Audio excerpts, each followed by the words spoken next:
Ed è una cosa tristissima questa.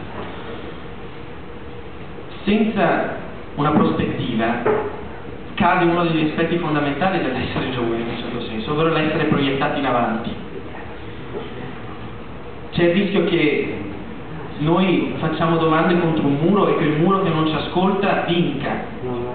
Noi non possiamo permettere questo, e la buona politica non può permettere questo. Una buona politica quindi che deve ricordarsi che deve sfondare i portali arrugginiti del domani praticamente, ed è triste dirlo che siano già arrugginiti. Deve sfondarli, aprirli e permettere agli studenti giovani di guardare avanti, di dire che c'è effettivamente una strada che si può costruire insieme. Non una strada che gli viene imposta, ma una strada che li vede protagonisti, coinvolti e che li ascolta.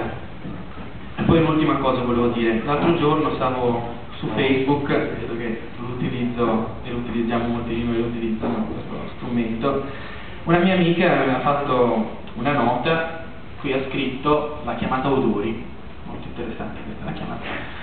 È interessante come titolo, ma io sono incuriosito, sono andato a vedere, ed era una nota piena di amarezza perché diceva: io non ce la faccio più, io mi ritrovo in una situazione in cui io mi sento soffocare nel mio paese, nella mia città. Parliamo di Treviso naturalmente, quindi evidentemente uno potrebbe capirlo, ma lei non vedeva prospettive, ma al limite di Treviso, che posso anche capire, io vengo da Treviso, ma proprio lei parlava di una regione, parlava di uno Stato di cui lei non riusciva più a sentirsi parte, e lei si sentiva soffocata all'interno di questo Stato, e questa ragazza ha soltanto 17 anni. 17 anni, una ragazza che deve dire che non ha prospettive, che vorrebbe scappare all'estero, come qualcuno autorevole ci ha invitato a fare. Io gli ho risposto che per quanto mi riguarda, io sono qua ancora a lottare, perché secondo me ha un senso lottare, però non ho saputo darle torto, perché il senso di soffocamento, come se fossimo sotto un centimetro sotto all'acqua, in cui riusciamo a vedere il fuori, che sarebbe quello che noi vorremmo, ma non riusciamo a tirar fuori la testa per respirare.